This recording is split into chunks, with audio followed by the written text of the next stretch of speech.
Tranquilo, maestro, lo esperamos el Ay, tiempo que necesite. Así es, gracias, qué lindo. Gracias. Ahí está, ¿lo ven? ya, totalmente. Perfecto. Bueno, pues que me pusieron un grave problema porque el tema es qué hay de nuevo en displasia del desarrollo de la cadera. Pues resulta que como ando medio retirado del asunto, yo estoy aquí en un hospital de ginecobstetricia y tengo un servicio de pediatría con 14 pediatras que tenemos mucho trabajo. Cada día vemos menos complicaciones de displasia de cadera. Casi todas se detectan en edades tempranas. Tenemos un programa de detección oportuna con factores de riesgo como presentaciones pélvicas, género femenino, y con ellos pues trabajamos muy bien y cada vez hemos visto menos. Con decirles que tengo ya varios años que no abro una cadera, no he tenido chance de ver caderas como se veían antes. Entonces, pues me puse a revisar el tema y resulta que del 2000 al 2020, o sea, en los últimos 20 años, tenemos pocas aportaciones de orden tecnológico, pero ha habido muchos cambios de tipo conceptual y son muy interesantes porque vamos a platicar, por ejemplo, algo que todos ustedes ya saben, pero ¿por qué se cambió el término de luxación congénita, de enfermedad congénita o enfermedad luxante? Y se pasó a displasia de la cadera.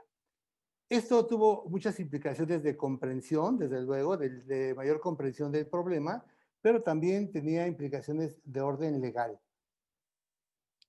Fíjense que desde la formación de la cadera en el embrión de 8 años hasta los 15 años, existen muchos cambios paulatinos que van haciendo que esta articulación tan compleja y tan delicada pueda verse sometida a trastornos en su desarrollo que se conocen como displasia.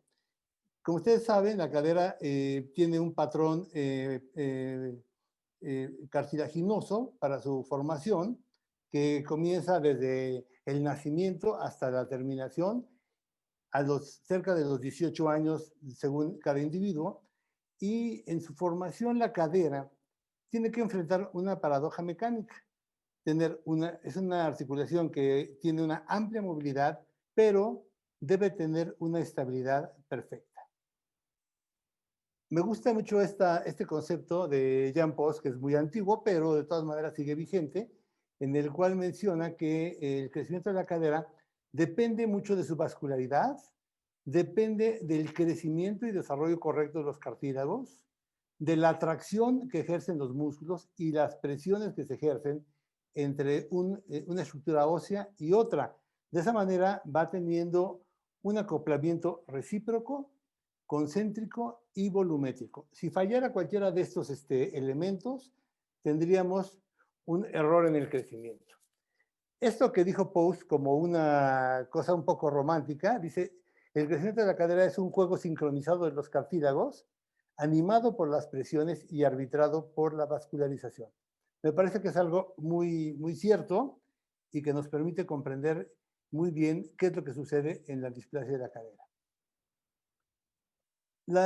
Cualquier trastorno que exista entre el acoplamiento de sus estructuras, llámese que esté subluxada, que tenga una inestabilidad, se va a traducir a largo plazo en una deformidad.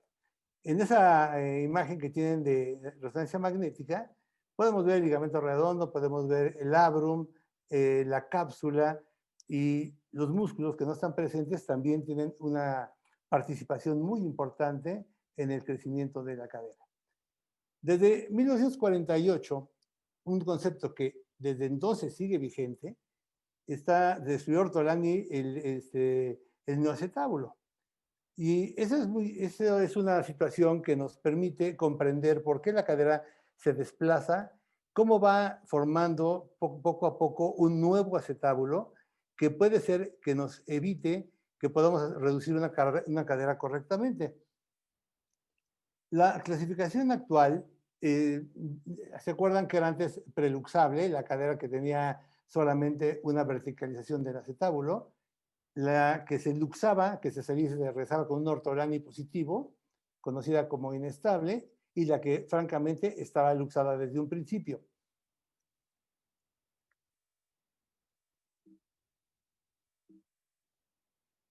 ¿Me escuchan?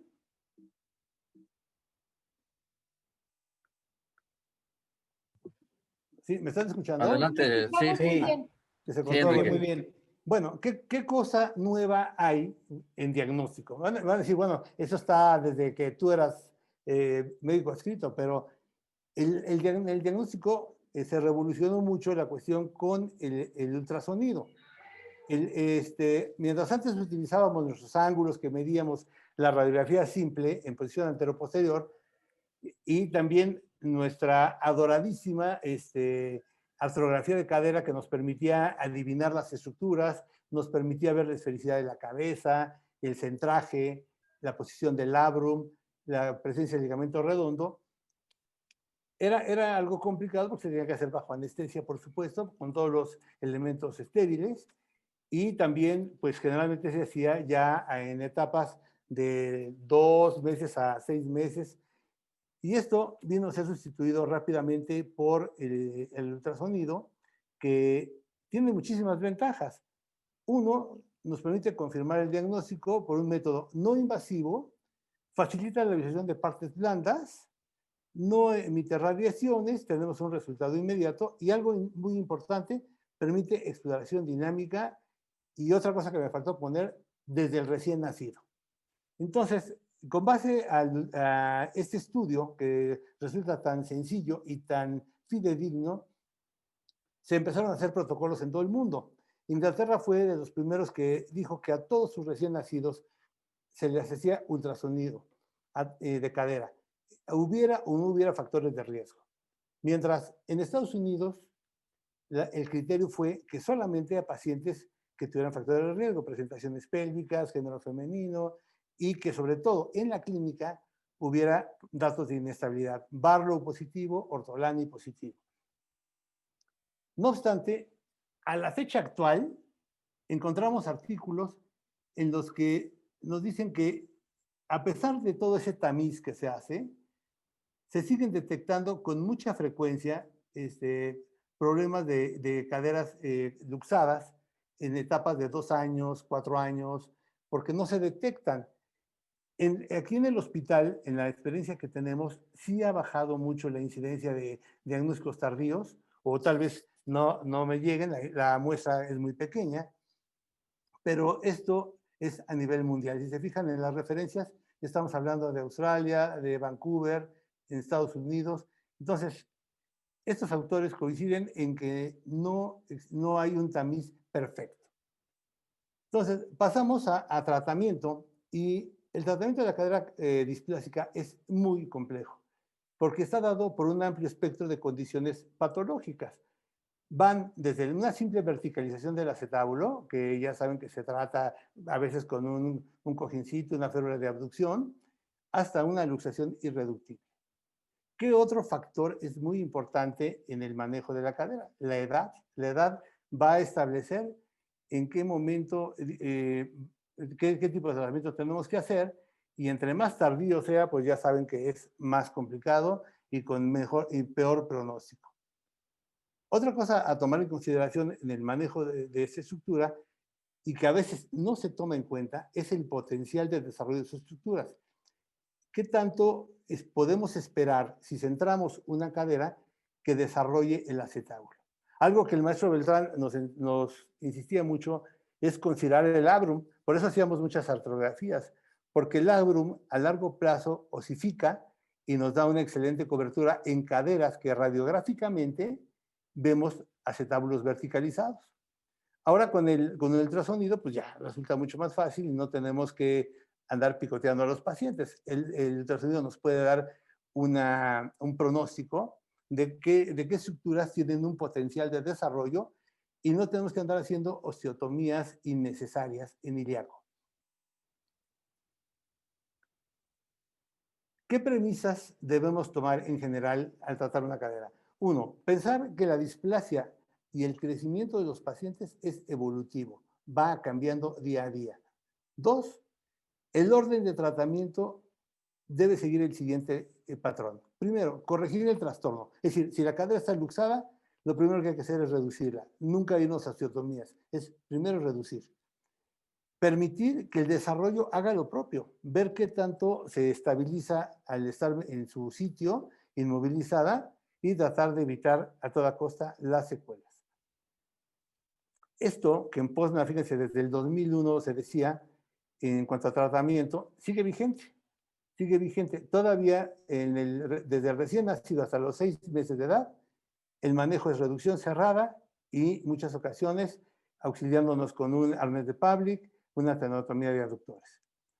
Después de esa edad, hasta el inicio de la marcha, lo más conveniente es ya no jugarle con el arnés. Hay muchos errores en el uso de arnés por deficiencias en la confección del aparato, por mala indicación, porque a veces los familiares no saben colocarlo y cuando pasa el tiempo y vemos al paciente tenemos deformidades muy severas. Entonces, después de los 6 meses, lo mejor es utilizar un molde de yeso, como el que está en la figura de abajo. Generalmente no es recomendable la fibra de vidrio porque no permite un moldeamiento adecuado de la estructura. ¿Qué otro punto debemos tratar? Normalmente se hablaba mucho de hacer tracciones, no sé si en el hospital las sigan haciendo, para bajar las caderas que estaban luxadas y que estaban altas, porque se suponía que si las bajábamos por un medio quirúrgico, íbamos a propiciar una necrosis avascular. Brougham, desde el 2005 más o menos, mostró que no era necesaria las tracciones porque no tenían relación con la aparición o evitar osteonecrosis.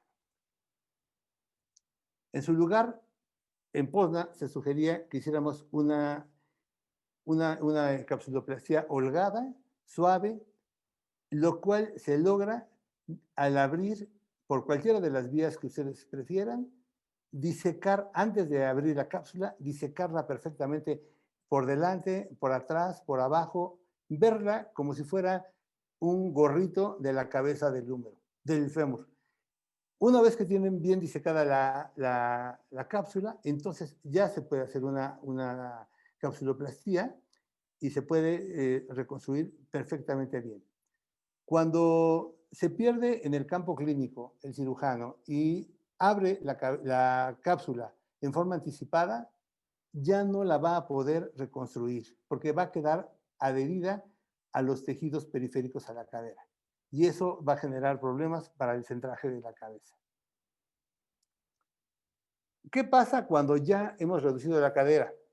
¿Qué posibilidades tenemos o qué expectativas podemos tener de que vaya habiendo una remodelación? Aquí en la gráfica, de 0 a 12 meses, vamos a tener una posibilidad de reducción de remodelación de la cadera muy aceptable.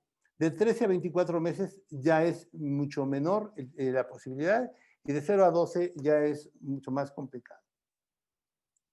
En cuanto a osteotomías de ilíaco o femorales, la pregunta es ¿cuál debe ser primero? No hay una indicación precisa en cuanto al 12. Tampoco cuál es mejor. Cada una tiene su recomendación y esto de que cuál domina mejor el cirujano, pues como que está en tela de juicio porque más bien está relacionado con cada indicación.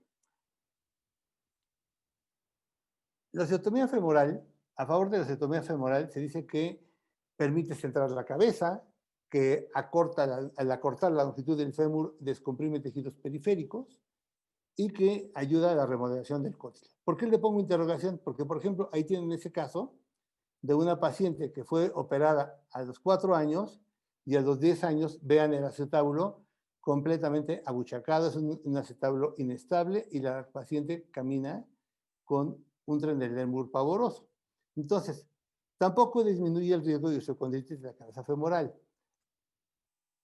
En cuanto a las osteotomías pélvicas, tenemos las de reorientación como el Salter, las de cobertura, el Chiari, que en niños es poco probable que las hagamos, más bien se van hacia adolescentes, y las de repisa, de Spitz Fugiyama, cuando de plano no podemos ni reorientar, tenemos un acetábulo demasiado displásico y no queda otra más que hacer un techo artificial.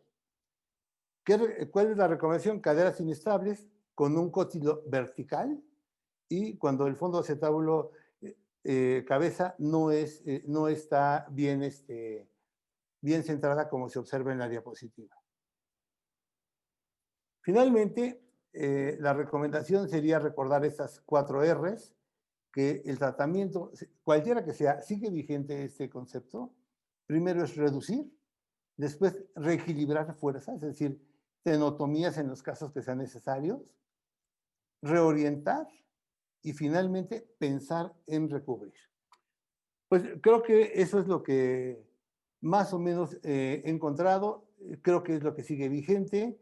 No hay técnicas nuevas, solamente conceptos que nos permiten conocer mejor el problema y darle soluciones más satisfactorias. Muchas gracias.